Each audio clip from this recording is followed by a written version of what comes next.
Las emociones humanas son un regalo de nuestros ancestros animales. La crueldad es un regalo de nuestra propia humanidad. ¿Cuántas mentiras han sido santificadas? ¿Cuántas conciencias devastadas? Las que fueron precisas. Un momento. Vale, muy buenas. Empezamos con la sesión número 2 del seminario Nietzsche. Antes de nada, mencionar que, bueno, pues debido a la situación actual geopolítica y los piquetes y manifestaciones, pues hemos tenido que trasladar la sesión de hoy a nuestros respectivos domicilios. Antes de empezar, pues hacer lo propio como siempre. Recordad que tenemos membresías desde 0,99 y agradecimientos a Imaginary Unit, Elena Roca, Alex Mesa, Mutatis Mutandis, Autistic Silver, Pablo GCH, José Jonathan Ancheta, Bobin Bluestocking, Antonio Doña y Lo que necesitas a un clic, Imri y Emilio Meléndez González. También mencionar que ya está a la venta Desencanto, desde hace un tiempo, de nuestro querido José Carlos Ibarra Cuchillo y Post Europa de Yuk Hui, traducido por nuestro querido Luis G. Mérida. Muy bien, pues empezamos con la primera sesión sobre el nacimiento de la tragedia, en la que trataré principalmente las secciones que van de la 1 a la 8. Bien, Nietzsche inicia el texto con la manifestación del tema, al menos en términos explícitos, de lo que es pues, el general de su obra, que es básicamente la prosapia del arte a tener de dos principios que en un principio parecen contrapuestos o contradictorios. Estos dos principios son pues, de sobra conocidos, lo apolíneo y lo dionisíaco, los cuales, aunque se oponen, no obstante se desenvuelven a la par de forma más o menos paralela, hasta alcanzar una postrera síntesis, luego aclararé un poco esto, en pro de, cito, un milagro metafísico de la voluntad helénica, que es la tragedia ática. Básicamente, la tragedia ática es el género literario cuyo origen es considerado uno de las grandes incógnitas de la filología clásica, y sus principales exponentes son Sófocles, Eurípides y Esquilo. A lo largo de la obra, después Nietzsche mencionará a estos autores de un modo u otro. Vale, con el objetivo de hacer más intuitivas estas figuras a la conciencia contemporánea, Nietzsche establece paralelismos entre lo apolíneo y el mundo onírico, y Dioniso y la embriaguez. La elección de este tetranomio no es en absoluto inocente. Hay que recordar la larga tradición filosófica, ya por lo menos desde Descartes, y también literaria, que toma el sueño como un motivo de ulteriores especulaciones. Y lo característico del sueño radica, por una parte, en la majestad creadora del soñante, amén de la sospecha de que esas ideaciones oníricas en realidad son mera apariencia. Y no obstante, aprecia Nietzsche, y por lo general, estas ensoñaciones son siempre gratas, dada a su capacidad reparadora. Son tropos, en definitiva, en los cuales uno desearía restar eternamente. Amén de estos atributos concomitantes al onírico, Nietzsche señala que Apolo es el dios, pues eso, del onírico, o sea, la divinidad de la apariencia figurativa, y por extensión también del arte oracular. Apolo, por lo tanto, y en tanto que deidad tutelar de esa bella apariencia que a todo rato procura limitar los envites que podrían persuadirnos de que esa apacible fabricación es un engaño soñado, se identifica con el principio de individuación, que es evidentemente un préstamo schopenhaueriano. El principio de individuación, en estos términos, es en esencia la individualidad, o lo que explica la individualidad, la causalidad, el tiempo, el espacio, y en este contexto del sueño del onírico, el mismo engaño, lo que en Schopenhauer pues, sería el mero fenómeno. Esto es así, al margen de la voluntad nietzscheana de rendir tributo a Schopenhauer, porque la multiplicidad y la sucesión, en definitiva, la forma y el contorno, son la condición de posibilidad de todo el arte figurativo. Si no hay multiplicidad y sucesión, pues no puede haber difuminación de las distintas figuras y por lo tanto no puede haber como tal arte figurativo. Y en tanto que así, estas solo son posibles también en base a la individuación. Mutatis mutandis, si Apolo onírico representa el principio de individuación, pues Dioniso embriaguez representa la voluntad en términos schopenhauerianos. Así como en ocasión de la ebriedad a uno le inunda un vigoroso sentimiento de comunidad jovial para con el entorno, asimismo, con la difuminación de los límites propios de lo figurativo, que es el principio de individuación, acontece una beatitud singular, o como dice Nietzsche, y cito, el hombre deja de ser artista y él mismo se convierte en obra de arte. Es decir, el hombre entra en esa comunión con la voluntad trascendente, el uno originario que menciona Nietzsche en varias ocasiones, y en tanto que lo dionisíaco es propiamente la expresión más profunda del arte, como luego veremos, pues Nietzsche hace esta referencia de que el hombre deja de ser, pues eso, un artista y se convierte en obra de arte en sí misma, es decir, pues voluntad. Cabe decir que aquí omite Nietzsche de forma pretendida la ulterior resolución del estado de la ebriedad, que es, como sabemos todos, la resaca, es decir, ese abatimiento de fuerzas que nos acontece después de una borrachera severa y que nos invita a abdicar de toda borrachera futura. No obstante, los borrachos, que dicen no vuelva a beber una copa, como todos sabemos, siempre regresan a la botella para al día siguiente repetir la misma frase y así ad nauseam. Justamente esta oscilación entre el gozo dionisíaco y la repugnancia que suscita la resaca, la cual nos conduciría a abominar de todo festejo si no fuésemos contumaces bebedores, es precisamente la enseñanza de Schopenhauer. Es decir, aquí lo que está haciendo Nietzsche en parte es como mitificar un poco la experiencia estética, desde la perspectiva schopenhaueriana, claro, porque cabe recordar que para Schopenhauer la compasión y también la experiencia estética no son en absoluto medios soteriológicos, es decir, medios redentores, sino que son meramente lenitivos del dolor. Creo que ahora cito de memoria, pero Schopenhauer lo que critica precisamente a la experiencia estética es que después de esa especie de ensoñación, esa ebriedad que menciona Nietzsche, que tanto ensalza, luego pues uno siempre vuelve al mundo de la vida, al mundo del fenómeno, al mundo del dolor, y por lo tanto esa beatitud es totalmente caduca y tiene una capacidad una capacidad narcótica muy cortoplacista. Y es justamente eso lo que le induce a Schopenhauer a buscar una forma de redención mucho más auténtica y definitiva, que es justamente la negación de la voluntad de vivir como tal. Cabe reiterar que si bien lo apolíneo y lo dionisíaco, como decía antes, son modos de expresarse artísticamente, con todo también representan dos poderes de la existencia, dice Nietzsche. Es el artista humano, justamente, el que, mediando entre ellos, es capaz de expresarlos de forma estética, en tanto que o harto figurativo, entonces estaríamos hablando más de un imperio de la pulsión dionisíaca y apolínea, o bien desde la perspectiva musical, y por lo tanto estaríamos hablando de la pulsión dionisíaca.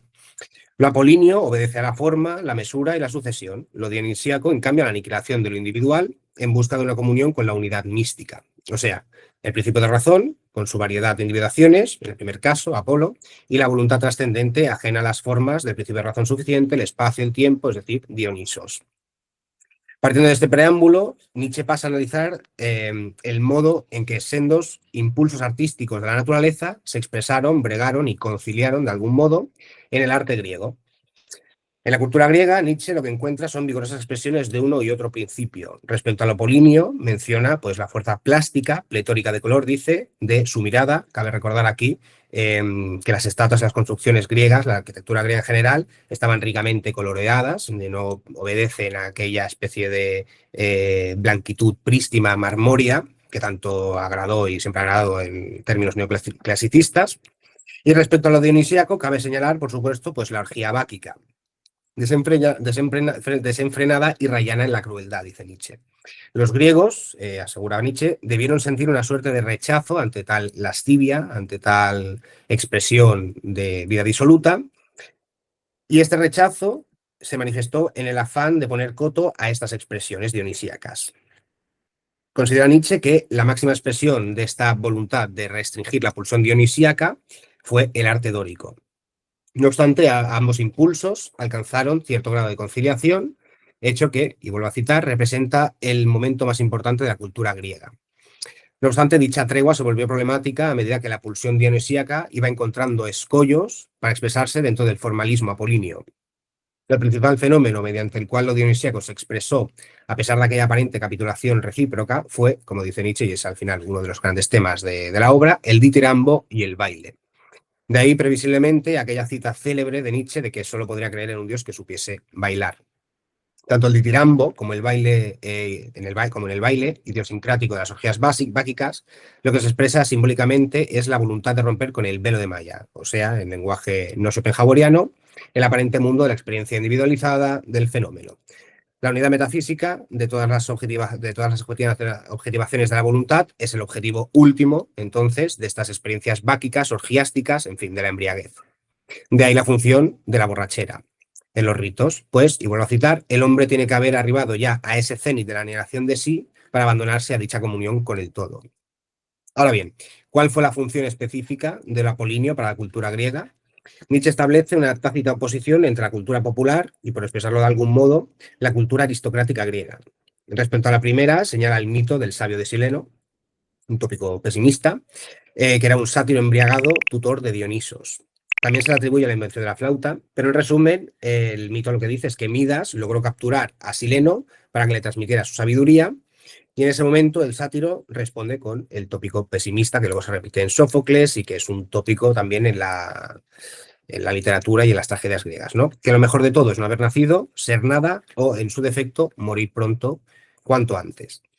Pues bien, por oposición a esta cultura popular, Nietzsche señala el mundo de los olímpicos, caracterizado por un modo de existencia exuberante, victoriosa y autosatisfecha. Cabe decir que la noción nietzscheana del panteón olímpico es un poco naif. No faltan mitos y tradiciones en que los dioses olímpicos también sufren, padecen y experimentan un profundo desasosiego.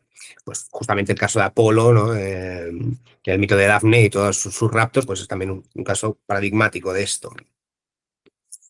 Cabe señalar que existe en la tradición mitológica de los pueblos antiguos, no obstante, y esto un poco a favor de Nietzsche, una tendencia entre las divinidades teogónicas, las originarias, digamos, y las deidades jerárquicas, que por este sentido pues serían las olímpicas, ¿no? Claro, no es menor el que los hieros gamos sean usualmente titanes que encarnan fuerzas naturales espeluznantes, mientras que los dioses de segunda generación acostumbran a ser dioses jerárquicos, guerreros victoriosos que establecen el orden cósmico. En el caso de la cultura griega, pues es bastante autoevidente, ¿no? Pues encontramos Urano, Gea, Cronos y luego Zeus. O en el caso de la cultura asirio-babilónica, pues Tiamat, Apsu y Marduk.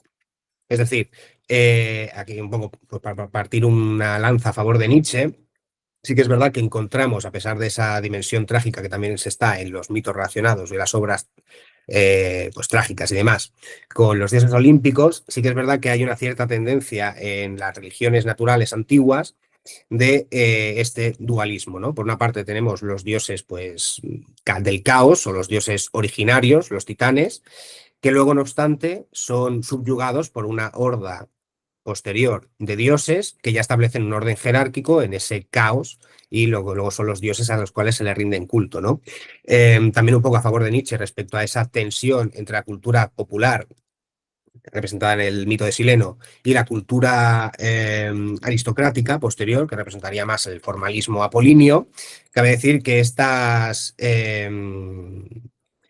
prosapias de dioses jerárquicos y jerarquizantes normalmente eran fabricaciones de los propios monjes, es decir, los monjes para justificar o legitimar cierto orden dinástico, pues creaban unos dioses que también obedecían a una cierta jerarquía y subyugaban a los dioses arcaicos, pues que estaban más alineados con experiencias pues menos estatales y menos nacionales de lo que serían las colectividades y las tribus del momento. En cualquier caso, la función cosmogónica del apolinio olímpico consistió en velar el sustrato trágico, es decir, ocultarlo. Es decir, el fundamento dionisíaco y doloso de la existencia tras una pátina de límpido formalismo estético a fin de poder vivir, dice Nietzsche. Se pregunta también, ¿de qué otra manera hubiese podido soportar la existencia ese pueblo de tanta extrema sensibilidad, tan extremadamente dotado para sufrir, si esta existencia nos hubiese presentado nimbada de una aura superior en sus propios dioses?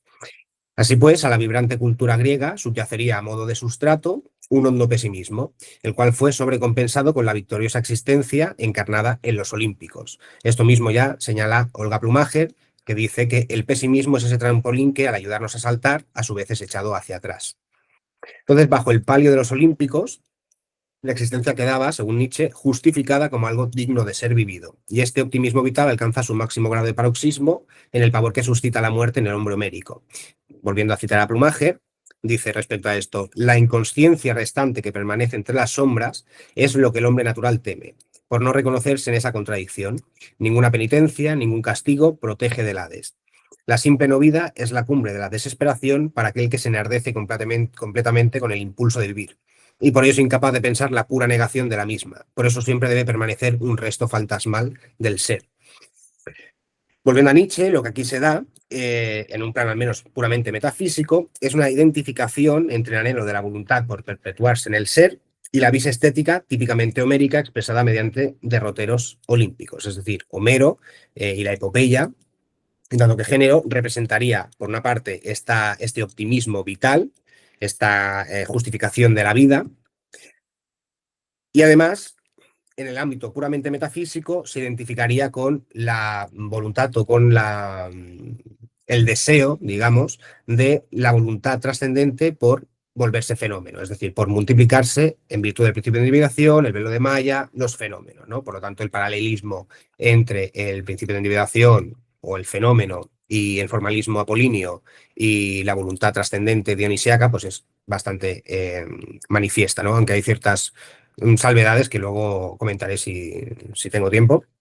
En cualquier caso, esta unidad entre lo aparentemente natural, el mundo del fenómeno, la pluralidad, y el mundo y el modo de existencia humana, la cual es concomitante al nostálgico Beatus Ille que se comunica con el peregrino mito de la Edad Dorada, es lo que designó Schiller con el término de ingenuo. Y este término lo recoge Nietzsche para decir que donde encontramos cultura apolínea, encontramos también ingenuidad. Y el cenit de esta ingenuidad, de esta cultura apolínea, es propiamente la épica homérica.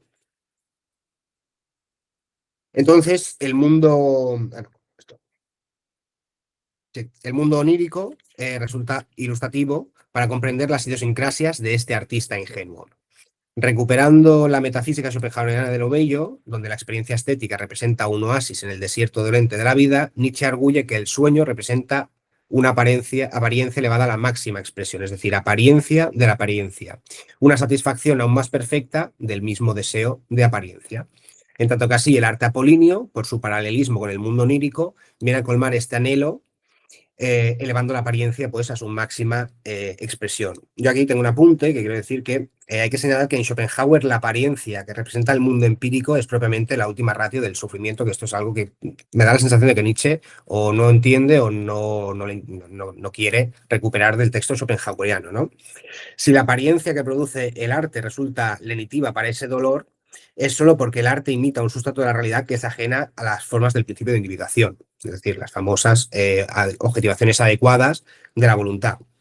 Por lo tanto, bueno, Nietzsche está aquí haciendo un juego, utilizando, como dice en el prólogo, ¿no? Bueno, en el ensayo de autocrítica, de que, bueno, utiliza la terminología schopenhaueriana de una forma un tanto violentada, ¿no? Porque muchas cosas, pues, sencillamente no encajan dentro de lo que sería la metafísica de la voluntad. Es decir, las formas de expresión artísticas apolíneas no pueden identificarse en ningún sentido, desde al menos de Schopenhauer, con el fenómeno, con la falta de multiplicidad, porque toda forma de expresión estética y toda experiencia estética obedece a aquella aprehensión de las objetivaciones adecuadas de la voluntad que están fuera del tiempo y el espacio, la individuación, etc. Pero bueno, esto es Schopenhauer ya. Volviendo a Mero, si él representa el primer artista apolíneo, pues la pregunta evidente es ¿quién encarna su contrapunto dionisíaco? Según Nietzsche es Arquíloco. Criticando la identificación moderna de la época de Nietzsche entre el artista objetivo, que sería Homero, y el artista subjetivo, es decir, el malo, o sea, Arquíloco, señala el aserto schopenhaueriano conforme al cual el arte consiste en una liberación de la individualidad en pro de una aprehensión del objetivo. Se pregunta cómo es posible que Arquíloco, que a todas luces pues parece encarnar la función del artista subjetivo, pues porque es el típico poeta, artista, que canturrea su dolor y lo eleva su individualidad a principio demarcativo de la existencia, justamente la idea o la imagen que utiliza Plumacher para criticar el Weltschmerzer. No obstante, ¿cómo es posible, repito, que Arquíloco fuese idolatrado, a pesar de ser el típico artista subjetivo, en Delfos, que es la cuna, según Nietzsche, del arte objetivo? Pues porque este tipo de artista es un artista lírico, o sea, es un artista musical. Bueno, es evidente, para cualquiera que conozca un poco de Schopenhauer, que Nietzsche está reproduciendo casi de forma calcada la teoría de Schopenhauer de la música, en tanto que, comillas, más perfecta objetivación de la voluntad trascendente. El artista lírico, musical, es en suma el artista dionisíaco, que está sumido en su dolor, abandona su subjetividad, tornándose expresión del ser en sí, es decir, voluntad. Bajo este hechizo dionisíaco, musical, dice Nietzsche, la poesía lírica será bautizada como tragedia y dithambo dramático. Arquíloco, pues, en tanto que primer artista lírico-musical dionisíaco, alcanza el estatus de, en términos schopenhauerianos, sujeto puro de experiencia. Entonces, es a la vez sujeto y objeto, poeta, actor y espectador. Si alguien maneja la edición de Gredos, hay una cita justo al final de esta sección, que es la quinta, y en esta cita que acabo de mencionar, el traductor dice, cito, Ni siquiera la exhaustiva investigación de von Reimnitz ha podido esclarecer la procedencia de esta extraña alusión, sin querer imputarme yo un conocimiento más profundo ni mucho menos de Schopenhauer que el tal Reimnitz. Parece un préstamo schopenhaueriano bastante claro, ¿no? Luego lo comentaremos, pero básicamente es la idea esta de que en la experiencia estética el individuo pues abandona su individualidad y entonces accede a esa especie de estado que se identificaría en términos kantianos con el sujeto trascendental, es decir, es un sujeto que es a la vez sujeto y objeto, etc. En fin, continuando con Arquíloco, este poeta, este artista, no solo suscita el interés de Nietzsche porque encarna al artista dionisíaco, como digo, sino también porque introdujo la canción popular en el ámbito de la literatura. La antítesis de la canción popular es, pues, precisamente la épica epopéyica. La idiosincrasia de este género, el de la épica epopéyica, radica en que la estrofa se encuentra, no, perdón, el de la canción popular, radica en que la estrofa se encuentra estrictamente subordinada a la melodía, hasta el punto de que sus creaciones poéticas no pretenden sino imitar a la música, dice Nietzsche. Siempre que en la historia se ha dado un florecimiento exuberante a la canción popular, ha imperado por ende una pulsión dionisíaca. Hay que tener en cuenta que Nietzsche está escribiendo no exactamente en esa época, pero en un momento en el que la cuestión de la tensión en la historia de Alemania entre la Kultur-Nation y el Stadt-Nation pues era acuciante. Y bueno, pues toda la política alemana y el mundo cultural alemán pues buscaban, que recordemos a las cartas de Fichte y demás, ¿no? Estaba buscando pues elementos que pudiesen amparar dentro de sí a toda aquella población, bueno, germanoparlante, que no obstante no vivía en lo que era bueno, Alemania, ¿no? En general, después de las guerras de sucesión napoleónicas, ¿no? Entonces, justamente la canción popular, la música, etcétera, las narraciones eran como la punta de lanza de esta especie de elemento unificador de todos los alemanes dispersos por Europa, ¿no? Previsiblemente, pues Nietzsche entiende su época como una especie de momento de florecimiento de esta canción popular, pues seguramente pues, a tenor de Schiller, de Goethe, etc. Bien, en cualquier caso, las palabras, dice Nietzsche, las imágenes poéticas, en el caso de la canción popular, lo que procuran es imitar la fluctuación musical. ¿Y cómo aparece la música al amparo de las imágenes y los conceptos? Pues aparece justamente como voluntad. O dicho schopenhauerianamente, la música es el fenómeno en que la voluntad se expresa más adecuadamente, hasta el punto que dice Schopenhauer que la música es prácticamente voluntad en sí misma, aunque la música no puede ser voluntad por razones que ya se pueden consultar en el seminario de Schopenhauer que ya está hecho. Entonces, el poeta lírico expresa mediante recursos apolíneos, es decir, conceptos, imágenes, lo figurativo, aquello propiamente dionisíaco que se expresa en la música, o sea, la voluntad. Pero el lenguaje, es decir, los conceptos, representaciones, en suma, los instrumentos del entendimiento y especialmente de la razón, no pueden aprender, pues, por principio, el hondo significado de la música. Pues así como la voluntad en sí trasciende toda forma del principio de razón suficiente, asimismo la música también trasciende todo recurso de lo apolíneo. En esta sección, que es la sexta, Nietzsche empieza a mencionar ya en distintas ocasiones la contradicción, las contradicciones y el dolor concomitante al uno originario, aunque el texto evidentemente tiene mucha influencia schopenhaueriana, pues básicamente no tanto por el término voluntad, que pues, es bastante más genérico, sino solo el principio de individuación, pues es algo muy de cuño schopenhaueriano. Pero esta expresión del uno originario a mí me recordaba más a expresiones típicamente harmantianas y también mailanderianas. Es muy raro, por no decir imposible, encontrar en Schopenhauer que hable de la voluntad en términos del uno originario. Esto también me recuerda un poco a aquella carta de Frauenstadt que hacía un comentario más o menos parecido diciendo que la voluntad era lo absoluto y Schopenhauer se caga en él diciendo que era un apóstata y que el dios de los judíos cabalga delante de sí y tú vas detrás como el rey David tirando de los caballos, ¿no? Seguramente, o es quizás, este un originario o sea una influencia de algún otro filósofo, no sé, quizás un filósofo clásico o directamente ya alguna especie de intromisión nietzscheana en lo que serían las obras de Harman y de Mailander, seguramente más la de Harman, ¿no? Porque, repito, como ya he más o menos dicho antes, hay que recordar que en Schopenhauer la voluntad trascendente es ajena al dolor, siempre, porque el origen del dolor es justamente el principio de individuación, la pluralidad, etcétera. Ya es de donde se da el círculo de samsara, la famosa cita esta, que no sé si es de los Parerga, de que cuando uno procura evitarse el dolor, pues mortificando a un tercero, lo único que hace es pues que la voluntad clave los dientes sobre su propia carne, etcétera, etcétera. Y parece Nietzsche que, sobre todo por la idea esta de que el abandono dionisíaco embriagado te coloca en un estado de beatitud cercano al uno originario, que es decir, que parece decir entre líneas que ahí no hay dolor posible, parece pues una mala comprensión de los términos schopenhauerianos, o que sencillamente Nietzsche tenía una intención totalmente, totalmente distinta, ¿no? Bien, en cualquier caso, pasando ya a la sección séptima, cuando critica Nietzsche las teorías de Schlegel y otros hermeneutas respecto al nacimiento de la tragedia a partir del coro, en tanto que espectador ideal, lo que él señala, en sintonía con Schiller y con Wagner, es que el coro se constituye como un parapeto frente a lo natural, o de forma más específica, frente al mundo de la pluralidad, el mundo del fenómeno, el mundo apolíneo, etc. Esta es la razón por la que la tragedia dionisíaca produce efectos lenitivos frente a la dolorosa existencia. ¿Cuál es la función del coro, entonces? El coro lo que hace es unificar aquello que en realidad empíricamente aparece como diverso, múltiple y plural, como diferenciado, que es, pues, por ejemplo, el Estado, la sociedad. Nietzsche ofrece distintos ejemplos, ¿no? Ante la sucesión de eventos trágicos representados, el coro lo que hace es erguirse como un salvoconducto que permite aunar la experiencia humana en una unidad susceptible de aprender el dolor de la existencia. Es entonces cuando Sileno siente asco, dice Nietzsche. No obstante, la experiencia estética lo que permite es sublimar esta existencia dolosa mediante el regocijo artístico, tornándolo gozoso doloroso, especialmente mediante lo cómico.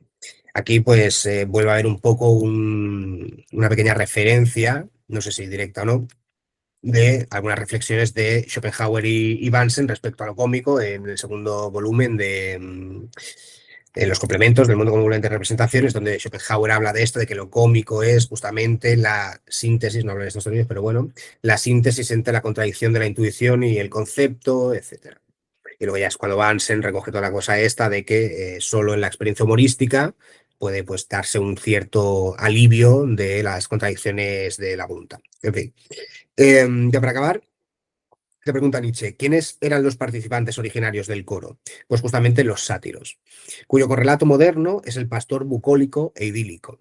Y este no es otra cosa que una falsificación nostálgica de aquel Beatus ile perdido en que el sátiro representa un modo de existencia afín y en comunión con la naturaleza dolorosa de la existencia. Un modo de existir que aún no está atravesado por la cultura. Mientras que el hombre sátiro dionisíaco se halla pues ínsito en una relación más originaria con el ser en sí del mundo, la voluntad, el dolor, el padecimiento, el hombre de cultura, en cambio, queda reducido, y cito, a mendaz criatura. La relación entre aquel y este, para con la existencia, pues sería análoga a la relación entre la cosa en sí para consigo misma y la del fenómeno para con la cosa en sí. Es decir, el hombre de cultura, el hombre cultural, la mendaz criatura, es una falsificación, una apariencia de la apariencia de la apariencia, mientras que el sátiro dionisíaco, embriagado, pues representa una experiencia más originaria con el ser en sí de las cosas, pues que es ese dolor desgarrado, etcétera. Un dolor que, no obstante, es una suerte de sadomasoquismo, porque es un dolor placentero, en tanto que la voluntad pues se regocija en su propia tortura, digamos. La relación, no obstante, entre estos dos términos me recuerda también a otra oposición clásica muy tópica, que es bastante destacada por el cinismo, que es la oposición entre el physis y el nomos. Cabe recordar aquí la simpatía que en alguna ocasión Nietzsche concede a Diógenes de Sinope en alguna de sus obras. Esta posición, que es un tanto peregrina en la actualidad, básicamente señala en esencia que el nomos, la ley humana, la cultura, es una fabricación chapucera que termina por santificarse como única y auténtica realidad humana. Es decir, procura hacer del hombre un zoón político por naturaleza.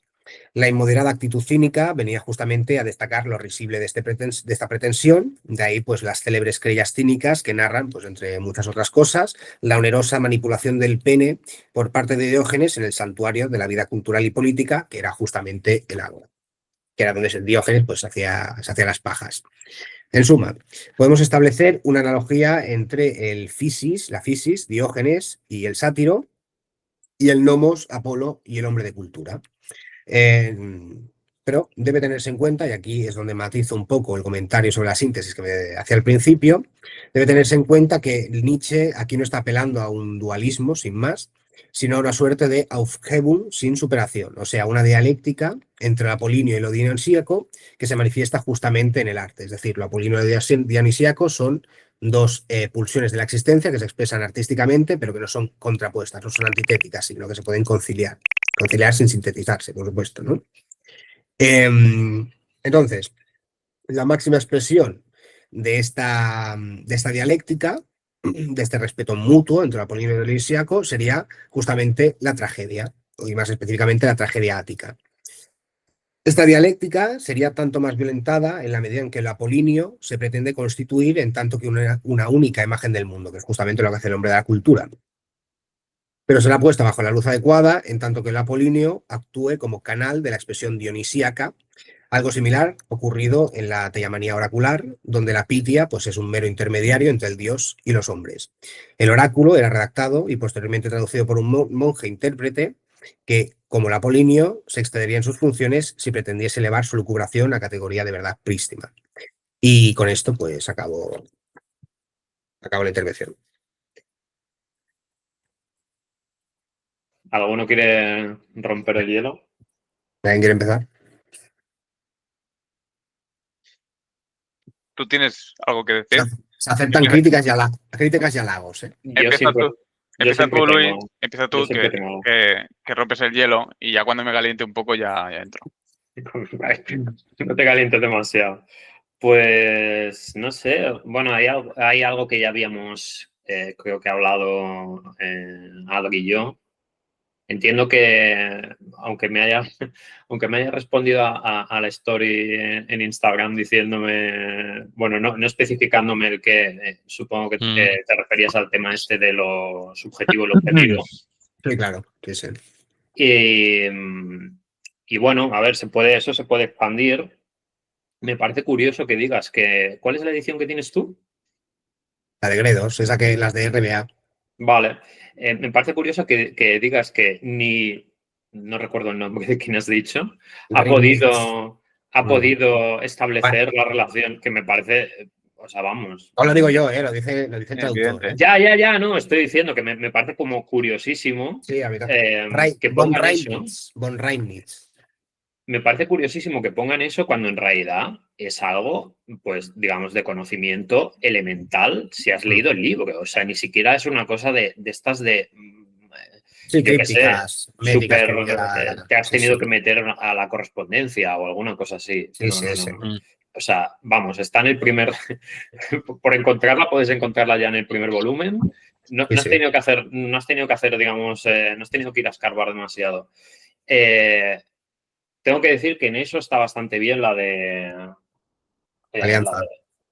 La de Tecnos, vale. que es la que tengo. Bueno, la de Alianza quizá está bien, no sé cómo lo tienen puesto. Pero esta tiene notas al pie, digamos, que básicamente amplían. Sí, como una edición crítica, ¿no?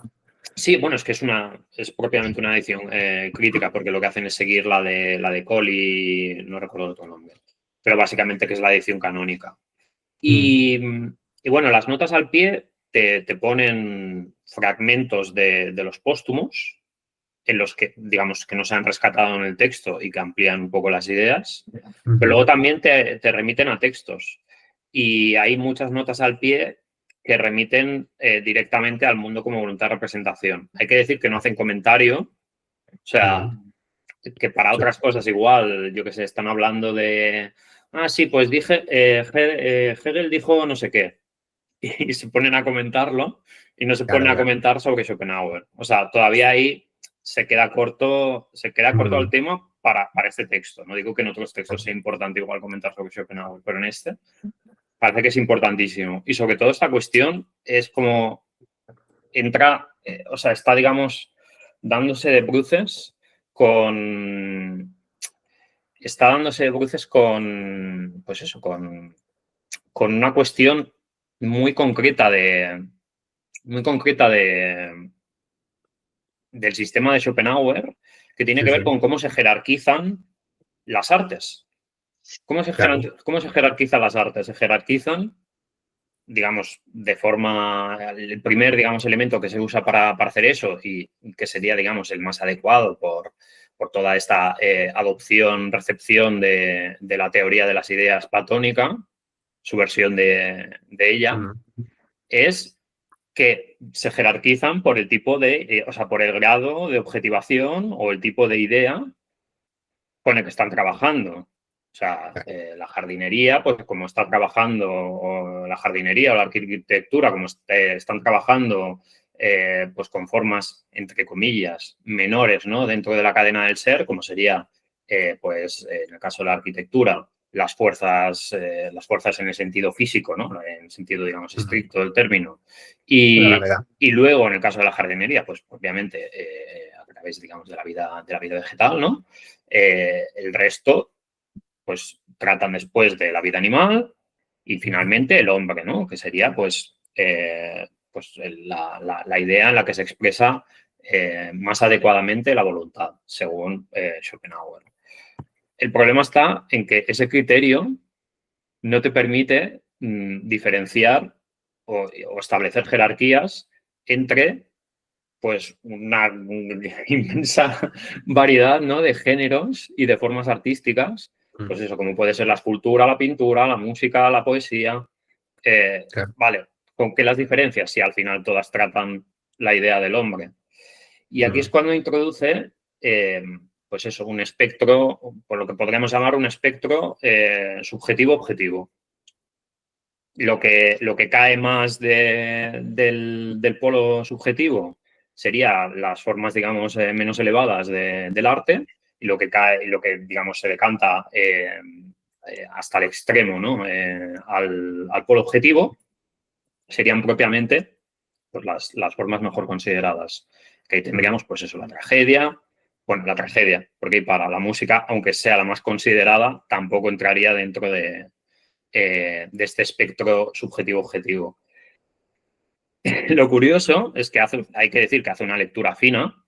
No es que se detenga demasiado en esto, ni que desgrane lo que estoy comentando, por eso lo estoy comentando. Pero la crítica de Nietzsche es como, sí, efectivamente, has leído el texto y has pillado, o sea, has sido capaz de percibir algo muy sutil, que es el hecho de que no tendría ningún sentido que el arte se considerase subjetivo, porque sería una contradicción en los términos. Claro, la idea de la teoría del arte de Schopenhauer es que, de alguna manera, el sujeto trascendental se desindividualiza. Tanto, es exactamente el mismo para todo el mundo, lo que vuelve la categoría irrelevante. Porque si tu idea es que la poesía lírica es lo que habla de ese individuo particular y resulta que, o sea, vamos, que se puede señalar una cierta confusión en este punto entre lo que sería la noción de sujeto y la noción de individuo. Bien, entonces, claro, él viene a afirmar esto, ¿no? El yo, ¿no? Del que está hablando el poeta, no sería él, sería el uno primordial. Por tanto, pues eso, como el sujeto es el mismo para todo el mundo y no tendría nada ni de volente ni de individual, pues no valdría. No valdría como categoría.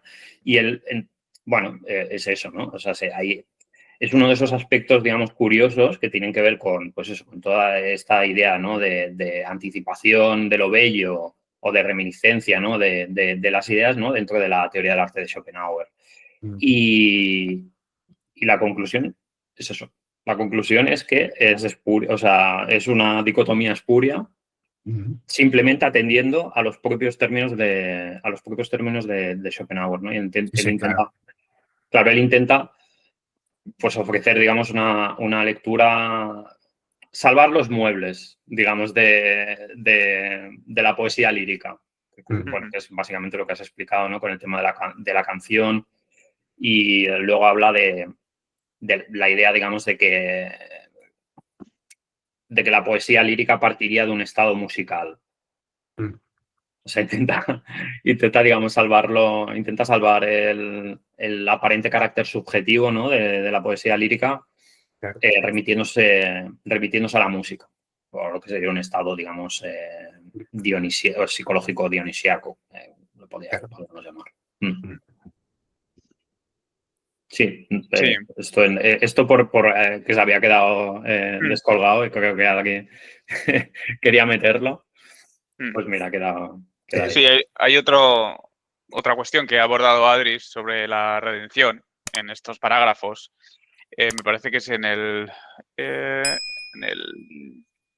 capítulo 7, cuando dice que básicamente el coro trágico es lo que hace que el helénico, el espectador griego, se salve mediante el arte. Y dice, literalmente dice, con este coro es con lo que se consuela el heleno dotado de sentimientos profundos y de una capacidad única para el sufrimiento más delicado y más pesado. El heleno que ha penetrado con su incisiva mirada tanto en el terrible proceso de destrucción propio de la denominada historia universal como en la crueldad de la naturaleza y que corre peligro de anhelar una negación budista de la voluntad. A ese heleno lo salva el arte y mediante el arte lo salva para sí la vida. Aquí veo ya anunciado pues una ruptura con Schopenhauer.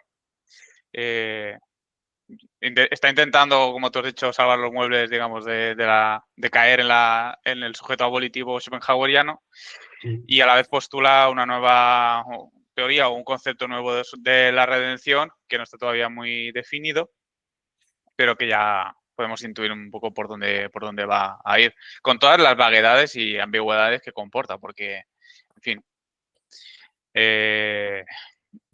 ya veremos, ¿no? Eso pero... me ha llamado bastante la atención, el tipo de... Claro, ahora que claro, cuando estaba, igual la última vez que habré leído El nacimiento de la tragedia, habría sido pues en cuarto de grado, seguramente. Ahora con el bagaje, ¿no? de lo que conozco del resto, ¿no? de filósofos de la tradición pesimista, que se me hace también, pues eso, muy evidente el tipo de conexiones entre autores, porque no es casual, o sea, no es casual la aparición del tema del humor y la forma en la que, porque en el caso de Schopenhauer aparece, pero curiosamente aparece en la tecnología. Sí, pero luego no va a hacer realmente algo con ello. Más allá de mostrar que de alguna manera, digamos, la particularidad del fenómeno es casi como la muestra, ¿no? del carácter falible de los conceptos. No va a hacer de ello un fenómeno que vaya a ir mucho más, o sea, que vaya a ir más allá, como que tenga un componente de salvación el humor, o de redención, si queremos rescatar la noción, ¿no? No va a hacer eso con el humor. Sin embargo, bueno, pues en Mailander se pueden ver algunas cosas. Luego, Bunsen es obvio, quiero decir, es que no hace falta ir más allá del título, el título del libro. Y bueno, quiero decir, Nietzsche está haciendo aquí pues una cosa, digamos, similar, ¿no? Y con la redención hace un giro curioso porque es la idea esta, ¿no? De que, suponte, ¿no? En Mailander Dios se suicida y la redención es el hecho, digamos, de la muerte de Dios. Y en el caso de Nietzsche lo que va a decir es que Dios se redime en la apariencia del mundo. Lo cual, o sea, es difícil no ver cierta relación problemática. Es decir, que estás proponiendo una solución a un problema común de varios autores, ¿no? Lo curioso es eso, pues que él no va a hacer no va a hacer ese tipo de... O sea, no va a hacer ningún... Yo podría decir que casi pone en cuestión una idea muy intuitiva, diría, del pesimismo. en el otro vídeo nos comentó, no sé, una persona, y básicamente nos dijo algo así como, iba a escuchar el vídeo hasta el final, pero cuando habéis dicho que Nietzsche era pesimista, ya ya me lo ahorro. Y nos pone, bueno, porque el pesimismo no es pesimista porque no es una negación de la vida. Y me hizo pensar eso. O sea, quiero decir, obviamente no trabajamos con ese presupuesto. Pero me parece que Nietzsche, o sea, tiene como dos ideas muy interesantes. Una es precisamente por el orden que hace, ¿no? Entre la sabiduría del sileno y luego el olimpismo, por llamarlo de alguna manera, es que el optimismo pueda ser algo reactivo, que es como algo que va contra una cierta teoría, digamos, muy extendida, que es que el optimismo sería pues la actitud natural y luego vendría, digamos, el pesimismo después de haberse llevado la hostia y lo invierte. O sea, hace, digamos, que el pesimismo, o al menos un primer pesimismo, sea como la sabiduría originaria y después sea el optimismo lo que sea reactivo. Como la idea esta, ¿no? Pues eso, en este caso sería de redención en lo apolíneo, ¿no? Y ya digo, eso es una de esas ideas interesantes. Y la otra, en relación al comentario aquel del otro vídeo, es que el pesimismo no implique necesariamente una negación de la vida, que es como la idea intuitiva, ¿no? de lo que sería el pesimismo. O sea, va a hacer como una cosa, y ya se atisba aquí, va a hacer como una cosa muy curiosa con el pesimismo. No sé. Sí, estoy de acuerdo. Ponerle una etiqueta, o sea, descubrir si Nietzsche era finalmente optimista o pesimista es una tontería. Entramos en la moda, en la manía más bien, de etiquetar a unos autores con un concepto que tampoco a ellos les podía significar nada, quiero decir, totalmente insignificante, ¿no? Totalmente absurdo. Y de hecho, si llamamos a Nietzsche pesimista es digamos, por algunos motivos más o menos justificados, pero no quiere decir que podamos, no sé, que se pueda comparar a Schopenhauer o que se pueda comparar a Hartmann o simplemente por una cuestión de estilo o de pensamiento de fondo, ¿no? Y aquí se puede ver perfectamente. Cuando dice que el trágico, el heleno es el espectador de la tragedia, es alguien que ha comprendido que la vida reposa sobre un fondo oscuro, fatal, irreversible y que guarda, o la vida guarda una horrenda, como él dice, una horrenda verdad, ¿no? Que no va a poder cambiar, que no va a poder solventar ni darle la vuelta de ninguna de las maneras. Al menos es lo que dice ahora, en esta época, que es primeriza. Luego hace otras cosas, pero siempre sobre esa idea inequívoca de que la vida, si merece la pena, es a costa de una aceptación, de un amor fati. Es decir, si Nietzsche no es pesimista, de acuerdo, pues, pero tampoco es optimista. Llámalo como quieras. Eso seguro que no. Quizá llamamos pesimista a esta gente pues porque no son optimistas, pero tampoco son pesimistas. Puede ser perfectamente conciliable.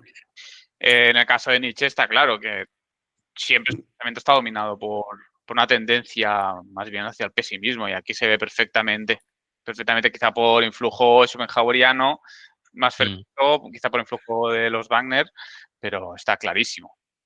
Es que, bueno, aquí en el séptimo capítulo se ve perfectamente, tiene un montón de fragmentos donde habla sobre ese elemento trágico, horrendo, del que ha comprendido, ¿no? Lo dice así, que lo ha comprendido.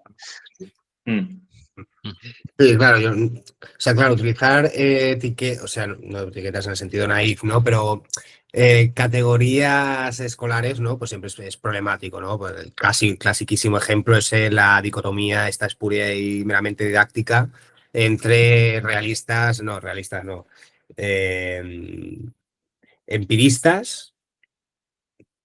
Y, ¿dónde está? ¿Cuál era el otro, coño? Ahora se me ha ido. Racionalistas. Exacto, sí, Ideal. racionalista. Llevo tanto tiempo Ah, sin dar filo en la ESO, que siempre es verdad que, pues, que hay elementos, ¿no? Que siempre, pues, ni Hume era totalmente empirista, porque es un sistema totalmente imposible, ¿no? Ni Descartes era totalmente racionalista en el sentido escolar del término, ¿no? Claro, sí que es verdad que en el caso del pesimismo ya estamos hablando más de una escuela más o menos conformada, en el sentido de que no era un movimiento generalizado, ¿no? Al final, el racionalismo y el empirismo pues eran más cuestiones de epistemología y el pesimismo es más propiamente una teoría específica, una concepción, una hermenéutica sobre la vida, ¿no? Luego ya también filosofías optimistas, hay filosofías que tienen sesgos optimistas, pero no existe como tal, ¿no? Una especie de escuela optimista que tenga ciertos rasgos y ciertos aspectos idiosincráticos. Yo creo que en el caso de Nietzsche es un poco eso que comentaba Schopenhauer, no sé si de Kant o de Schelling, no me acuerdo ahora bien, de conclusiones falsas extraídas de premisas ciertas. En el caso de Nietzsche, respecto al pesimismo, al menos de Schopenhauer, sería conclusiones falsas extraídas de premisas ciertas, ¿no? La premisa cierta sería el hecho de que el mundo en sí mismo es voluntad y por lo tanto es sufrimiento, dolor, necesidad, hastío, etcétera. Y la conclusión errónea sería que eso legitima el juicio axiológico del pesimismo, que es la negación de la vida, ¿no? Que es la sabiduría al final de Sileno, ¿no? Por eso leer el nacimiento de la tragedia sin un conocimiento más o menos exhaustivo del pesimismo, por una parte es pues, negativo, ¿no? Porque te pierdes muchísimos elementos del texto que parecen grandísimas ocurrencias de Nietzsche, que luego son evidentemente préstamos o herencias de Schopenhauer, Harman, Mailander, Bansen incluso, pero por otra parte tiene algo positivo, que es que no estás leyéndolo en clave schopenhaueriana, harmaniana, mailanderiana, ¿no? Claro, yo estaba leyendo el texto en clave muy schopenhaueriana, y había cosas que es que no entendía, ¿sabes? En plan, es que esto no acaba de tener sentido dentro de un schopenhauerismo ortodoxo, ¿no? Mm. Por eso que había comentado antes, ¿no? Esa especie de ambivalencia extraña nietzscheana que a veces parece confundir, ¿no? La idea esta de que la experiencia estética te traslada a una especie de beatitud porque entras en contacto con el uno originario, etcétera, y por lo tanto estás resarcido de, pues no sé, del fenómeno, pero no tanto, ¿no? Claro, esto Schopenhauer es imposible, ¿no? O sea, no tiene ningún tipo de sentido. Y la experiencia estética es un lenitivo en parte y a medias, es un faux pas porque justamente acaba, en algún momento dejas de estar extasiado, ¿no? En algún momento, por Sí. decirlo de alguna forma, sales de la ópera, sales del teatro y vuelves al mundo de la vida que es pues, una Mm. mierda, ¿no? Mm. Y claro, en ese sentido, pues es un texto que en parte es pesimista por sus premisas, pero no es pesimista en el sentido de que no compra lo que es como diría yo en la tesis, el campo de resolución del pesimismo, que es su juicio axiológico, que la vida es un mal y por lo tanto es mejor morir o no haber nacido en absoluto. Y es un texto, pues bueno, que tiene ocurrencias, es interesante, pero pues, que es difícil, ¿no? Encasillarlo en el pesimismo, no sé, canónico, decimonónico, que se ve de Schopenhauer, Harman y toda esta gente. Luego, habías dicho, Luis, es dos puntos que también han parecido originales de Nietzsche. Uno era, ahora no me acuerdo. El Sí, hacer del el optimismo algo optimismo relativo. puede ser reaccionario. Esto también se encuentra mucho en Harman y también en Plumager. De hecho, el del texto que traduje para Segitur de Plumager es posterior al nacimiento de la tragedia. Aquí se le deben conceder. Yo estuve buscando las fechas para decir, Nietzsche se copió de Plumager, pero no puede ser por fechas. Pero sí que es verdad que Nietzsche tenía un ejemplar de este libro de Plumager, muy subrayado y muy leído, aunque el nacimiento de la tragedia es anterior. Y justamente tiene un capítulo relativamente breve que es sobre el fundamento pesimista de la cultura griega y básicamente el análisis es muy parecido, ¿no? Mm. Básicamente esto que he dicho del trampolín que se echa hacia atrás, ¿no? Pues primero hay una especie de fundamento, experiencia originaria, pesimista para con la existencia, que luego es sublimada mediante una experiencia victoriosa de la vida que ha representado en los olímpicos, etcétera. Y el efecto colateral de esto es el pavor ante la muerte, ¿no? El hecho de que en el Hades, pues tú eres un mero fantasma, eres un escombro de lo que fuiste y ni siquiera la vida más heroica posible, ni siquiera los mayores logros, pues te parapetan frente a la disolución en ese espectro. El que sí me parece más original es justamente el otro que había comentado ahora, ¿no? Que es esa subversión, o más bien dicho, Sí. comprar las premisas sin aceptar las conclusiones, que es lo que desde una lectura pesimista pues no se entiende, ¿no? En plan, pues si la vida es una mierda y es dolor, ¿por qué Dionisos está contento? No. Bueno, es un poco casi como el mito de Sísifo, ¿no? La idea esta de que hay que imaginar a Sí. Sísifo sonriente, ¿no? Es un poco esta idea, ¿no? En plan, pues bueno, gozar en la miseria en ese sentido. En plan, bueno, pues esto no es pesimista, esto es otra cosa, pero está muy bien. No sé, a ver, solo un par de cosas como para puntualizar de lo que habías comentado respecto al uno primordial. Sí que me ha hecho pensar un poco en, bueno, también lo que decía antes, ¿no? Con lo de la muerte de Dios en la unidad premundana, ¿no? Bueno, un poco por la forma de interacción, aunque en realidad la unidad premundana sería anterior de forma radical, ¿no? Entonces no habría este tipo de pasajes extraños, ¿no? De un sitio a otro. Pero sí que es cierto que, así como, por ejemplo, se encarga, digamos, de criticar lo de la poesía lírica y poner en claro, no puede ser un arte subjetivo y, digamos, intentar, entre comillas, parchear la propia teoría del arte de Schopenhauer en ese punto, con la cuestión de qué se hace con la experiencia estética, no viene a marcar que, digamos, Schopenhauer se equivoca o se equivocaría, en fin, lo ponemos en el tiempo verbal que uno quiera, respecto al tema respecto al tema de si desaparece o no desaparece la voluntad. ¿Me explico? Sí. Claro, ahí estábamos hablando justamente de que el arte es la experiencia del sujeto puro del conocimiento. Eso significa que la voluntad desaparece totalmente. Claro. Ni comunión, ni reconciliación, ni hostias. O sea, sería emancipación total respecto a la voluntad, ¿no? Aunque sea momentánea, pero sería una emancipación, ¿no? Y en cambio, lo que va a hacer Nietzsche es decir, no, si es precisamente ahí está el fundamento.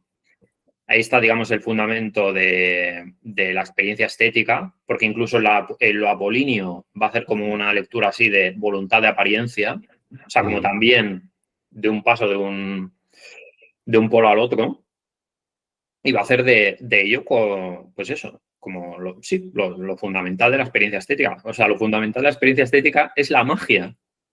O sea, que es otro tema que tampoco es como que se explicite, más allá de pues algunos puntos muy concretos en los que dice sí, la experiencia es mágica y tal, sí. Pero bueno, en fin, ya digo, es un tema curiosísimo. Entonces él hace este tipo, digamos, de reformulación, pero en este caso no intenta marcar, digamos, la distancia como si lo hace en otro punto. Y luego, respecto al tema del pesimismo, que un poco nos lleva a la interpretación esta que hace Dienstag del pesimismo dionisiaco, el pesimismo de la fuerza, es la idea del pesimismo como una forma de filosofar. La idea del pesimismo como el martillo, ¿no? El martillo para romper las ideas. Es decir, que lo que hace Nietzsche ahí, y ahí digo que me apoyo en la interpretación que hace Dienstag, es una suerte de escepticismo moral que sería, pues, no sé, de alguna manera la expresión misma o el nervio mismo del ateísmo, ¿no? Me parece que ahí está, digamos, ese giro, esa inversión o subversión, ¿no? del pesimismo como problema. Y que ya está aquí, o sea, quiero decir, bueno, ya está. Bueno, podemos sumarnos al equipo del comentario. Por otros motivos, pero sí. Sí, bueno, es un poco también lo que dice en el ensayo de autocrítica, ¿no? Mm.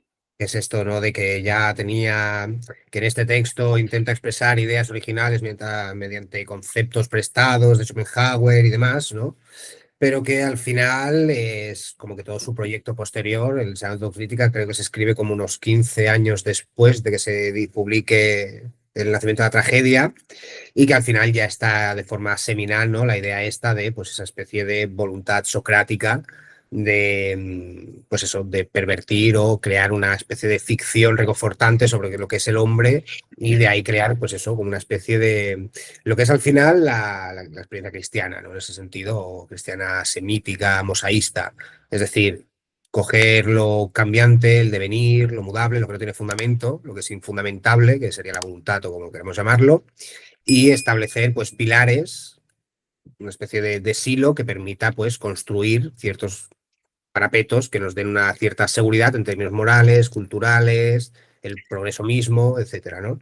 Y en ese sentido, pues sí, el pesimismo sería más un modus operandi que no tanto una filosofía estructurada con ciertas premisas, ciertas conclusiones y razones discursivas, sino pues eso, el famoso, no me gusta mucho el término, ¿no? Creo que era de Riquet, no, era Paul Riquet, ¿no? La Sí, sospecha, ¿no? La idea desde está filósofos de la sospecha, sí.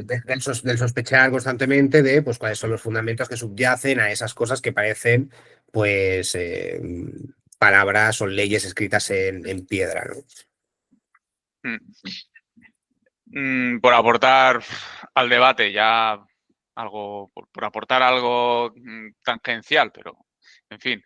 Y recuperando algo que dije en la anterior sesión, la relación con Wagner aquí es evidente, y lo que está implícito en el texto, en estos primeros capítulos, pero a lo largo se verá mucho más explícito, es que ese velo de ilusión que él recomienda tejer alrededor de la vida es el velo wagneriano, es el ideal wagneriano del arte total. Es decir, en esta época todavía se estaban produciendo tentativas, se estaba, hombre, el nombre de Wagner era conocido, era idolatrado en Alemania, y en algunos países ya empezaba a ser tremendamente conocido, pero todavía, digamos, no habían explorado Wagner y los suyos todas las posibilidades estéticas que venían aparejadas con su arte. Entonces, lo que está diciendo, lo que está proponiendo Nietzsche aquí es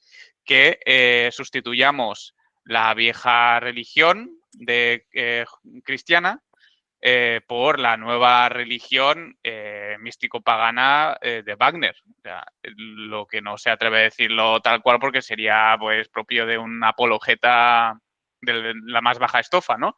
Pero yo recuerdo haber leído algún comentario al respecto sobre esto y vamos, algunos especialistas y eso lo que en lo que están de acuerdo es en esto, en que es esto, en que esto es un programa preparado, escrito ad hoc para complementar algunos de los escritos wagnerianos de la época.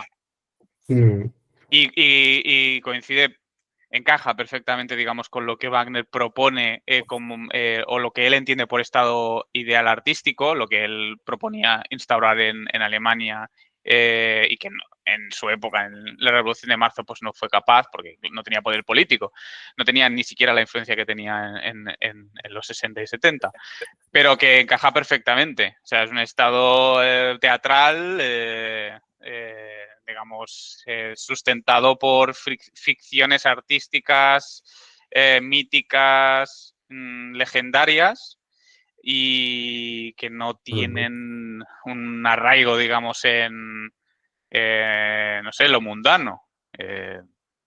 Más o menos es lo que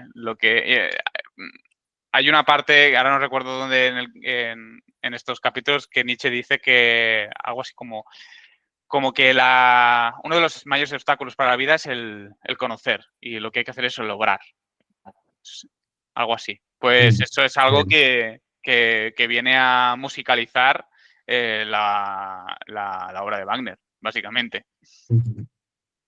Sí, sí, de hecho hay alguna, ahora no encontraba la nota al pie, Pero hay algunas secciones que, según al menos la edición de Gredos, ¿no? Que son como básicamente paráfrasis, ¿no? De un texto que había escrito Wagner, que era como su gran proyecto musical, ¿no? Sí que cabe decir, y también esto a colación de lo que mencionaba sobre la cuestión de la cultura, de la canción popular, ¿no? Que no es una seta que aparece en la obra de Nietzsche sin más, sino que es algo que tiene largo recorrido en la historia de Alemania. Esto que comentabas ahora tú de la idea de crear dioses y demás. Claro, es algo que también está en Hölderlin, en sus famosos ensayos inconclusos, tiene un texto que básicamente es eso, que dice que la gran esperanza de Europa, o de Alemania-Europa, que viene a ser lo mismo en estos términos, ¿no? Es justamente pues la creación de nuevas mitologías, nuevos dioses, para pues eso, abocar al hombre, permitirle un contacto más auténtico, más inmediato con el ser en sí de las cosas, ¿no? Respecto a aquello que estaba comentando antes también, ¿no? Sobre que en el ensayo de autocrítica dice que ya está de forma seminal un poco todo su proyecto. He encontrado justamente una cita que tenía subrayada sobre la cuestión cristiana, que voy a leer. Dice: la doctrina cristiana, la cual es y quiere ser solo moral, doctrina esta que, a la vez de sus criterios absolutos, por ejemplo, su veracidad divina, relega el arte, todo tipo de arte, al reino de la mentira, es decir, negándolo, maldiciéndolo, condenándolo.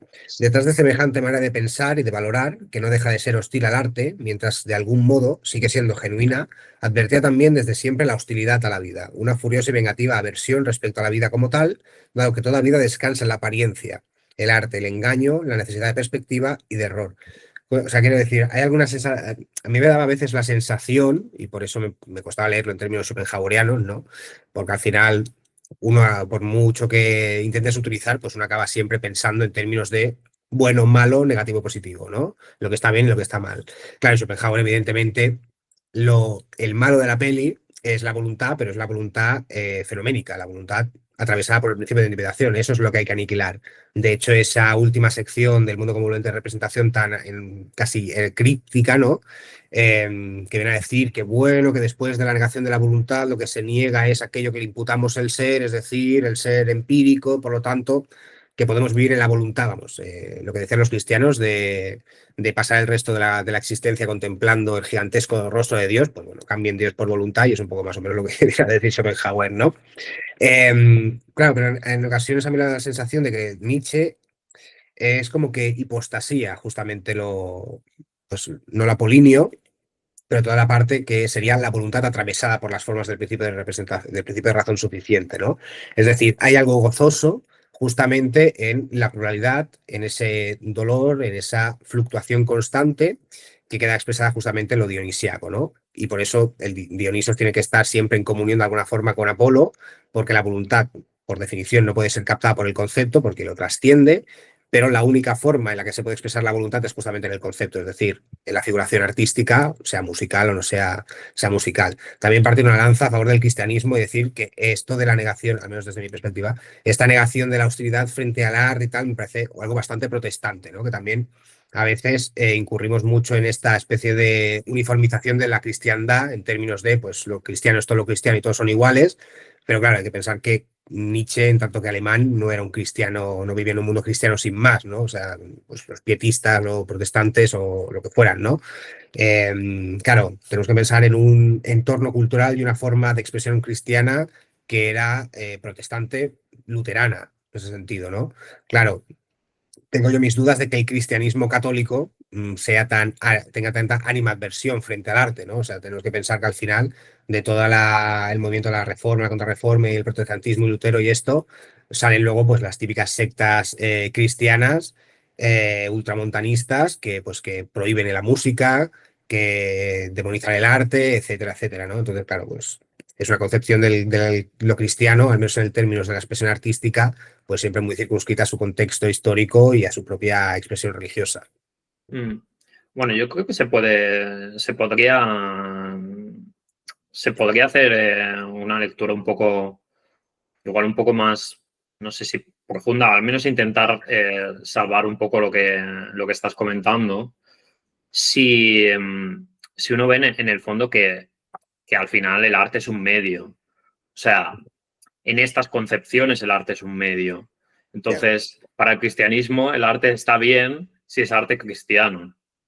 Hombre, ya, porque sería el arte que dice la verdad. Sí, eso Es sí. el arte que dice la verdad, está bien, porque es un medio. Pero, digamos, en términos fundamentales, sería un mal, porque siempre tiene ahí, siempre está en ella, ¿no? La posibilidad de ser falsaria. O sea, vamos, Sí, bueno, claro. platonismo De puro ser y duro. pagana, sí. De ser pagana, sí. Sí, platonismo puro y duro. Vamos, la lectura que me parece que está haciendo. La lectura que me parece que está haciendo ahí. Respecto a lo que decía José, ¿no? De Wagner, me parece que es bastante interesante ver cómo va a hacer un distanciamiento, que bueno, que todavía no vamos a ver, pero que se anuncia, ¿no? En el ensayo de autocrítica, cuando dice, bueno, yo cuando estaba escribiendo esto pensaba que Alemania ya tenía algo ahí en sus manos y ya ahora tengo una visión como más escéptica, ¿no? Al respecto. O sea, vamos, el señalamiento, ¿no? La señalización de una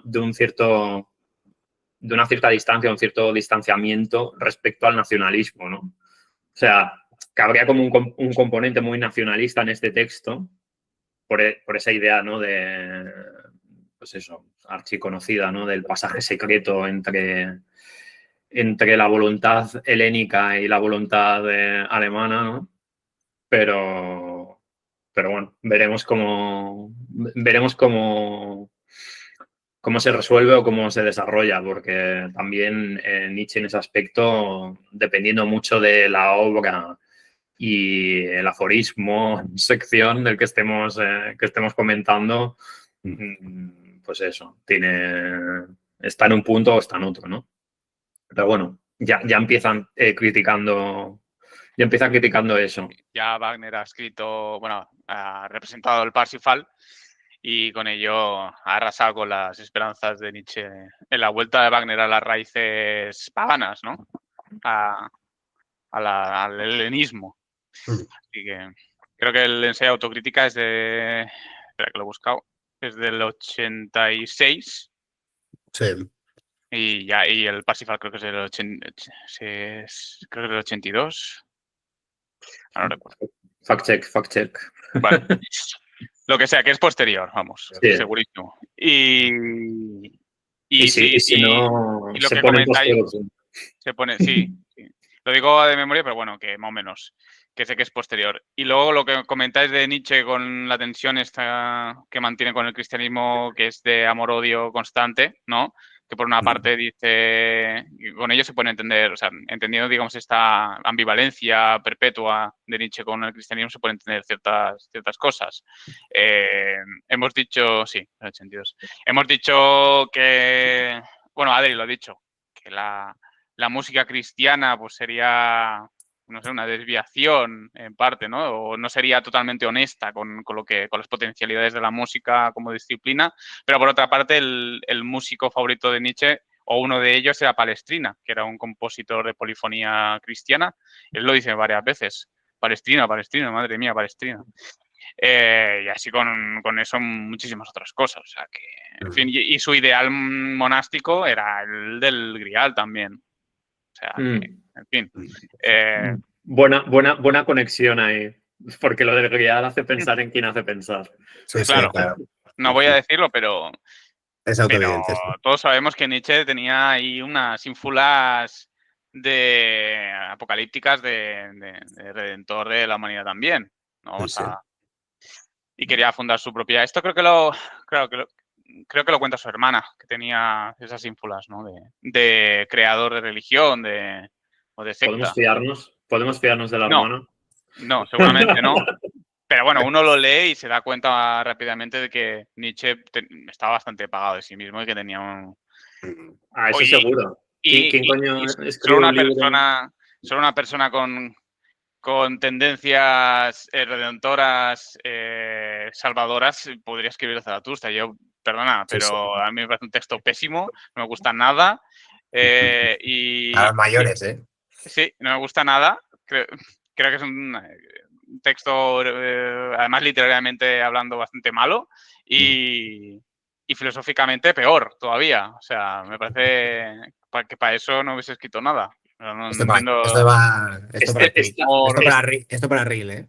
Esto es, o sea, vamos, mega hot take, ¿eh? No, pero es personal, no me gusta nada. No está bien. No veo, no entiendo que el Nietzsche de la genealogía de la moral o el del nacimiento de la tragedia pudiera escribir una obra literaria tan pésima, de tan pésimo gusto y tan ingenua, sobre todo tan ingenua, tan de autoayuda, ¿no? Tan de cuentillo oriental barato.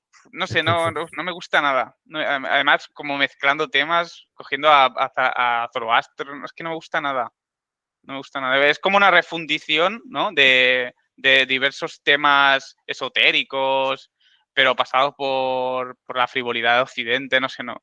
Me parece muy llano, que para eso, joder, pues voy a cuentos persas originales, voy a las Mil y una noches, voy a las fuentes originales que son muchísimo más elocuentes que el relato, la novelita de un europeo que escribe a partir de 4 retazos que conoce sobre la cultura mesiánica y persíca. Sí, persa. Lástima que no llegaremos para que pueda rajar al máximo del texto. Zaratustra. También es cierto que me parece que es un texto difícil de leer. O sea, pienso que es un texto difícil de leer porque muchas de las cosas que se pueden leer en el Zaratustra, en el fondo, pues aparecen más claras en otros textos. Es decir, que me parece que es un texto para leer después de Nietzsche y no en el punto cronológico donde sea que caiga. Como que pillas las referencias luego de haberlo leído, de haber leído pues eso, el resto de sus libros. Y yo iba a decirle a Juan que se manifieste, que nos diga. No, yo es que estoy disfrutando de veros, chicos. Yo es que no sé, pensaba meter alguna puntillita en algún momento, pero había buena vía. O sea que, meta. ¿Qué te ha parecido a ti? Pues a ver, yo estaba esperando que me dijerais cosas vosotros, para ver cómo habéis interpretado vosotros el texto. A mí, sinceramente, yo lo leí hace un tiempo largo y ahora, bueno, no me he terminado de leer el texto, pero lo que me he leído, pues hasta ahora, lo que me dio tiempo, pues no me permitía tener una opinión del todo formada, así que no, por eso no me he metido mucho, estaba más escuchándoos y empapándome de lo que decíais, más que... Y ver de meter alguna cosilla entre medio, pero dije, no, espérate, esto lo guardo para después. Y no bueno, sé, pero algo, ni que sea algo, yo que sé, que te haya...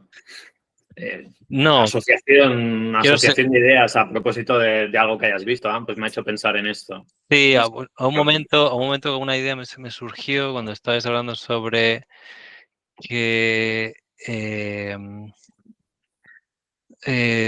sobre el encontronazo con lo real, ¿no? Que precisamente para poder concretar algo de lo dionisiaco hace falta lo apolíneo y por lo tanto hay que encontrar un equilibrio para que algo aparezca, ¿no? Para que algo se dé. Y ahí me quedé con algo, pero es un pez que se me escapó. O sea, no, lo siento, no me ha venido nada. Pero bueno. Pero bueno, yo quiero seguir leyendo, la verdad. Me toca... De hecho, no sé qué le toca el siguiente. Te toca a ti. ¿Me toca a mí? Sí, bueno, vale. O a menos que os queráis cambiar el orden. También es cierto que terminar el libro debería ser peor, porque en parte también hay que, entre comillas, resolver, ¿no? Pillar la mitad o el principio igual puede ser mejor, porque no hay necesidad, digamos, de... vale. De una versión de conjunto.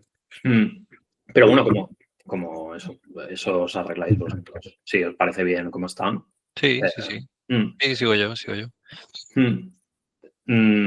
Bueno, sí, la verdad es que eso es otra cosa curiosa de volver a leer el texto. Me parece que la relación, ¿no?, entre apolíneo y dionisíaco, que normalmente yo creo que igual pues en las lecturas así como más superficiales se expone de forma El de Tetra. radicalmente dicotómica. Hmm. Y luego estás viendo aquí que hay una, o sea, que hay una clara subordinación, ¿no?, de lo apolíneo y que en el fondo pues tiene que haber, digamos, un pasaje de uno al otro si tiene que haber arte. Porque, bueno, el ejemplo, digamos, claro ahí es el de la poesía lírica. O sea, un estado musical inicial que luego viene a conformarse en palabras y conceptos. O sea, que luego pasa, ¿no?, por el filtro de Apolo, por decirlo en los mismos términos que el texto. Entonces, bueno, no sé. Sí, sí. Y tampoco hace falta picar mucho dentro del texto, ¿no?, para ver que no es una No, relación, de es hecho lo más bien de dice subordinación. en las primeras secciones, que bueno, son las que he Sí. puesto yo, lo dice literalmente, o sea, que no hace falta una lectura muy exhaustiva del texto para, o sea, dice eso, de en plan, bueno, pues la música, creo que la he leído hace poco y ahora ya he perdido la cita, ¿no? Que la música no puede ser, nunca puede ser voluntad, pues porque la voluntad siempre trasciende, ¿no?, al concepto, y a toda forma de expresión empírica o inmanente, pero que la música es lo que más lo expresa, etcétera, etcétera, etcétera, ¿no? Claro, yo de hecho, es la primera vez que leo el texto, para orgullo mío, debo decir. Pero sí que es verdad que me había tocado muchas veces explicarlo en clase, en el instituto, ¿no? Y tenía unos apuntes chuscos, horribles, de en plan, y literalmente decían esto, ¿no? En plan, yo me decía, bueno, yo no tengo claro de que esto sea así, pero bueno, yo os lo explico igual, según lo que dicen mis apuntes, ¿no? Y decía literalmente eso, ¿no? En plan, Cancelado. sí, sí. Uno tiene que comer y no tiene ganas de leerse un libro para explicar una clase en bachillerato que no te va a escuchar nadie, ¿sabes? Entonces, sí, lo típico así en términos más didácticos, pedagógicos o escolares, ¿no? Es eso, pues que lo dionisíaco y lo apolíneo son pulsiones antitéticas que se niegan mutuamente y establece al final, un poco lo que decía antes, una jerarquía moral. En el sentido de, pues, si lo originario, que al final esto es también algo de herencia muy platónica, ¿no? La identificación entre, pues, que también incurre Nietzsche un poco, a mi parecer, y también Schopenhauer y todos un poco, la idea esta de que el auténtico ser en sí de las cosas es lo bueno, bello, por utilizar la analogía platónica, y que en cambio el mundo de las sombras, la pluralidad o lo que queramos denominarlo, como queramos denominarlo, es pues el mal encarnado y hay que escapar de eso. Al final, en términos platónicos, ¿no? El famoso, no es mito, pero bueno, no me viene otra palabra, ¿no? La metáfora del carnalado, ¿no? Sí. Famosa de pues, que si uno cae en el mundo de las sombras y de la pluralidad, etcétera, es porque la parte racional de su alma no ha sabido domar a la concupiscente, la irascible, y eso pues es el castigo, ¿no? Entonces, claro, al final es desde una lectura muy, muy superficial o desde lecturas de artículos o algo por el estilo, pues es fácil al final incurrir en esta especie de sanción moral, ¿no? De pues lo dionisíaco es lo bueno, ¿no? A donde debemos regresar, etcétera, y lo apolíneo es lo malo, es la falsificación de lo real y auténtico. Pero claro, ya leyendo el texto de forma un poco más pausada, pues ves que es eso, pues que lo dionisíaco necesita del apolíneo para expresarse y lo apolíneo necesita en parte de lo dionisíaco pues para poder expresar algo. Es decir, es básicamente la relación entre contenido y incontinente, un poco. Entonces, claro, ya luego en los capítulos que le tocan a Juan ya empieza a hablar un poco de pues cuando se empieza a pervertir el fundamento del arte griego y de la tragedia en general. Y ya habla pues de Eurípides, ¿no? Como el gran traidor o el que más pervierte un poco la esencia de la tragedia ática con la comedia nueva ática. Pero al final es eso, lo negativo no es tanto que el apolíneo que se haga uso del apolíneo, es decir, los conceptos, la figuración, etcétera, sino que haya una descompensación. Es decir, que se intente hacer pasar lo apolíneo, la pluralidad al final, el mundo de la pluralidad, como lo auténticamente real. Y al final es eso, el problema no es tanto que los dos elementos se necesiten mutuamente, sino que haya una hipóstasis de uno en detrimento del otro, que al final es el problema un poco del optimismo, ¿no? Es decir, ver en la continuidad, el meliorismo, etcétera, el ser último de las cosas, negando como una negación insostenible, pues el factor trágico y deleznable de la existencia. Hay una cita con la acción de esto, ya para acabar, que me hizo mucha gracia y que me recordó mucho aquello que menciona Schopenhauer respecto al arte, a la poesía conceptual que diríamos ahora, ¿no? Que, a ver si la encuentro, la tenía aquí. Que me gusta citar estas cosas porque siempre me recuerda mucho a todos estos y estas poetisas de pandereta de Instagram, ¿no? Que toman frases por versos y son bastante ridículos siempre, ¿no? Que, bueno, y que dice Nietzsche hablamos de la poesía en términos tan abstractos, es decir, en términos apolíneos conceptuales, usualmente porque todos nosotros solemos ser bastante malos poetas, ¿no? Que es un poco la idea también esta schopenhaueriana de que el arte no es que no deba ser, la poesía no es que no deba ser conceptual, sino que nunca puede ser conceptual. Y esta sería la parte negativa o reprochable de la hipóstasis de lo apolíneo en que incurriría, según Nietzsche, pues Eurípides, ¿no? Que es tomar el puro formalismo, la pura abstracción, el concepto, para transmitir algo que no es concepto, sino que es puramente intuición. Es decir, en este caso de Nietzsche, pues sería la voluntad.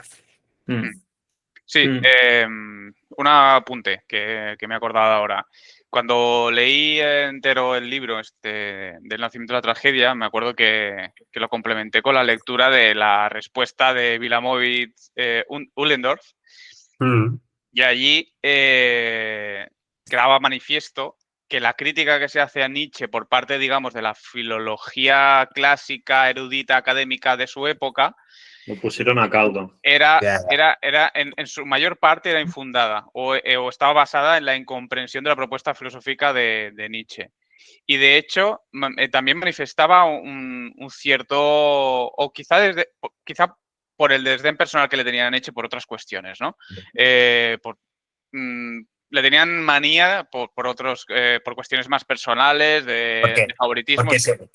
¿Por qué sería? Sí, por favoritismos, etcétera.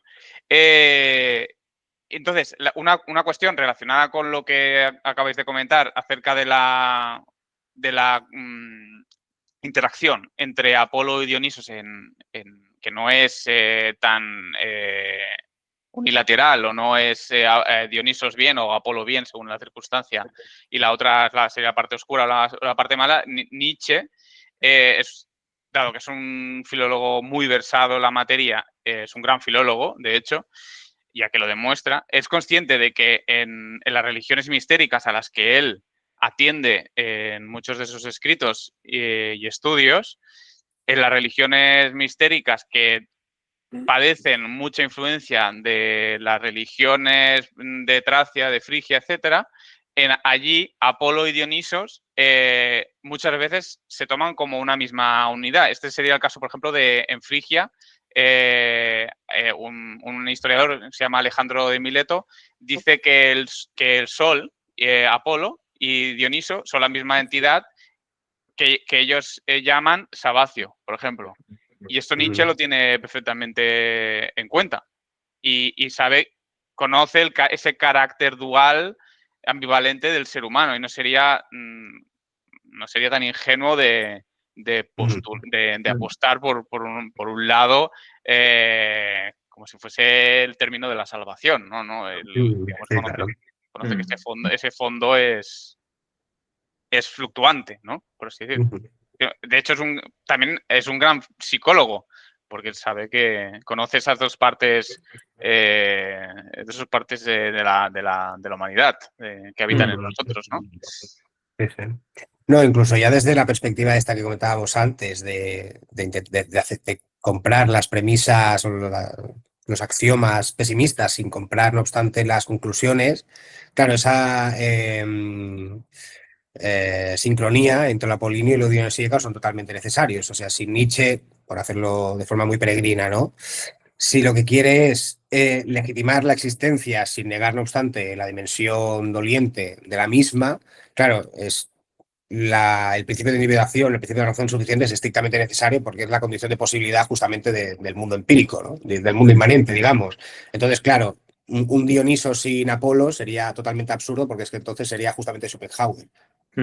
Más o menos, ¿no? Sería pues la voluntad trascendente más allá o a parte post del mundo de la individuación. Entonces, pues no habría mundo, ¿no? Sería pues la redención schopenhaueriana. Más luego el papel del arte, ¿no? Como medio, o sea, en sí mismo como medio de redención, ¿no? En este caso. O sea, tiene que haber, es necesario que haya, digamos, una relación de subordinación O sea, me parece más que otra cosa, a pesar de que, digamos, puede haber pasaje de uno a otro. En este caso, o sea, como me parece bastante evidente, ¿no? Que Apolíneo tiene, que Apolo tiene que estar a servicio de Dioniso. Sobre todo, me ha hecho pensar mucho en cómo se conectan diversos temas de Schopenhauer, la manera en la que hace, digamos, un poco las particiones con la música. La melodía ¿no? La melodía, el torrente melódico, ¿no? Sería lo que cae del lado de lo dionisiaco. Es cierto que ahí siempre hay una cuestión, digamos, insatisfactoria, porque en el fondo tampoco deberías poder poner la melodía en ese lado, porque al final la melodía es también tan matemática como puede ser el ritmo. Entonces, bueno, pero bueno, obviando, digamos, obviando esa cuestión de detalles y, digamos, le hacemos parche y metemos la melodía también en el otro lado, al final lo que queda de lo dionisiaco es un estado psicológico hipnótico. O sea, que al final todo esto viene a remitir a la cuestión de la inspiración y del genio en Schopenhauer. Hay una cierta continuidad. Sí, aquí pone en juego la teoría del genio clásica romántica. La de Brentano, la romántica. Entonces, Dioniso se te queda en algo muy mínimo. Digamos, sería pues la sensación que tiene uno, ¿no? Al seguir la melodía y, digamos, sí, lo que uno siente, más bien el sentimiento, ¿no? Que tiene uno al seguir la melodía y, yo qué sé, el sentimiento de los ditirambos y el de las raves, para que nos entendamos.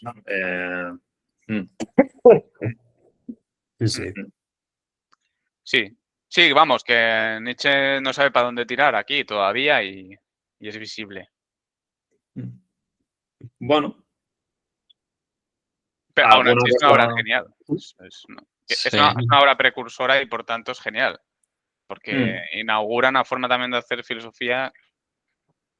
Así que... Sí, bueno, es curioso. De hecho, lo que habías comentado respecto a la recepción de, digamos, a la crítica, ¿no? de la filología, es que este texto está en un punto, digamos, medio, porque a diferencia de los escritos filológicos, que pretenden ser escritos filológicos, este es una obra de filosofía, pero de filología a la vez. O sea, está ahí como a caballo entre las dos cosas y yo creo que por eso también dificulta o habría dificultado, digamos, la aceptación, yo creo que tanto por un lado como por el otro. Es cierto que por aquel entonces Nietzsche, a Nietzsche tampoco se le estaba haciendo demasiado caso, o sea, cuando está haciendo El nacimiento de la tragedia, como filósofo, quiero decir, como filólogo sí, porque el pique que tuvieron con el texto fue importante, pero bueno. Sí, yo creo que se ve claro, digamos, ese carácter todavía como híbrido o de centauro, ¿no? De este texto. Sí, básicamente es un texto filosófico con un tema filológico.